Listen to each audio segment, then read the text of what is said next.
Estas férias leve o observador no bolso. Na praia, no campo ou entre viagens, acompanhe toda a atualidade sem limites. Assine com 40€ de desconto e habilite-se a ganhar uma estadia de 2 noites num dos hotéis boutique da Small Portuguese Hotels. Este verão, desligue da rotina, não da informação. Assine em observador.pt.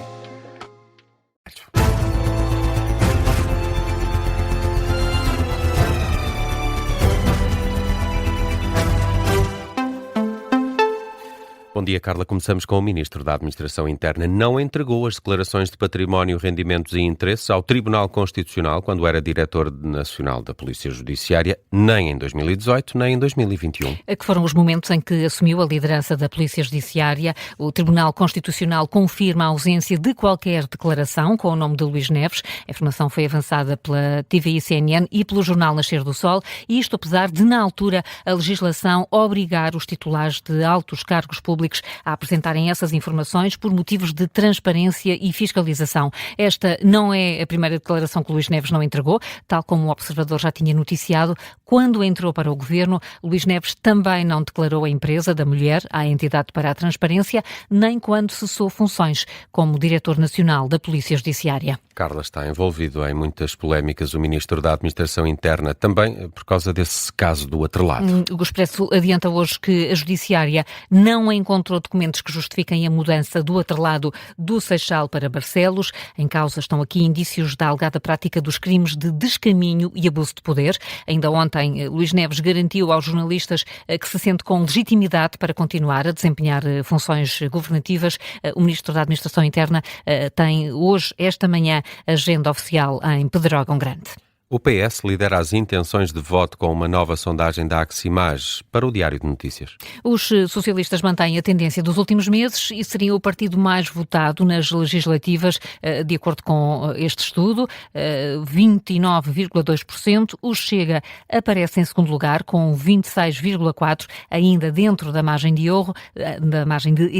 Quem registra uma queda nas intenções de voto é a AD, com 23,2%. Esta descida da coligação PSD-CDS está associada à avaliação negativa que os portugueses fazem do governo de Luís Montenegro. 58% dos inquiridos consideram que o Executivo está a fazer um trabalho mau ou muito mau. Olhando para os restantes partidos, a Iniciativa Liberal sobe para os 7,4%, atrás vem o LIVRE, que cai para os 4,6%, após Jorge Pinto assumir a co-liderança do partido. O PAN reúne cerca de 2% das intenções de voto, assim como a CDU. O Bloco de Esquerda tem cerca de 1%. Há uma outra sondagem para a SIC e para o Expresso. Os portugueses avaliaram de forma negativa o trabalho do Ministro da Educação. 42% consideram que Fernando Alexandre errou no processo de digitalização dos exames, contra 31% que avalia positivamente o trabalho do Ministro. Este estudo mostra também que 60% dos inquiridos consideram que o atual governo tem pouca ou nenhuma capacidade para reformar o país, incluindo também a educação. Hoje termina a segunda fase dos exames nacionais, com as provas de desenho A, Físico-Química A, Geografia e Inglês. Dia em que está marcada uma manifestação para as 6 da tarde em frente ao Ministério da Educação. É um protesto organizado pelo movimento de estudantes intitulado Chumbado.pt contra o processo de correção digital dos exames nacionais. Este movimento de estudantes convidou federações académicas e sindicatos de todo o país a estarem presentes na manifestação. O CODU do Norte registrou esta noite uma falha no sistema informático. Os sindicatos disseram que tiveram de ser acionados pelo menos 50 ocorrências. É uma denúncia que chega do Sindicato dos Técnicos de Emergência Pré-Hospitalar. Em declarações à agência Lusa, o presidente Rui Lázaro revela que o CODU Norte ficou sem sistema entre as 7 da tarde e as 9 da noite. A essa hora, o atendimento no Centro de Orientação de Doentes Urgentes só retomou a meio gás, por medo de sobrecarga do sistema. O INEM confirma que o problema esteve relacionado com uma atualização de um sistema de cibersegurança. Numa nota enviada também à agência Lusa, o Instituto de Emergência Médica sublinha que a origem dos problemas ainda está em fase de apuramento. O INEM garante que não houve impacto na resposta prestada aos cidadãos, uma vez que as chamadas de urgência foram atendidas por outros centros de orientação de doentes urgentes do país. A PJ está a investigar a morte de uma criança em Almada. A menina, com cerca de ano e meio, ficou esquecida durante várias horas dentro de uma viatura. Uma carrinha que pertencia ao colégio. A criança ficou mais de 8 horas fechadas no carro, acabou por morrer. O editor de Sociedade do Observador, Pedro Rainho, esteve ontem em Almada, onde conta tudo o que se sabe até ao momento sobre esta morte. Como era habitual, todas as manhãs os pais prepararam a criança para ir para a escola, entregaram-na à porta do prédio a uma funcionária do colégio. Isso era absolutamente habitual, acontecia várias vezes por semana.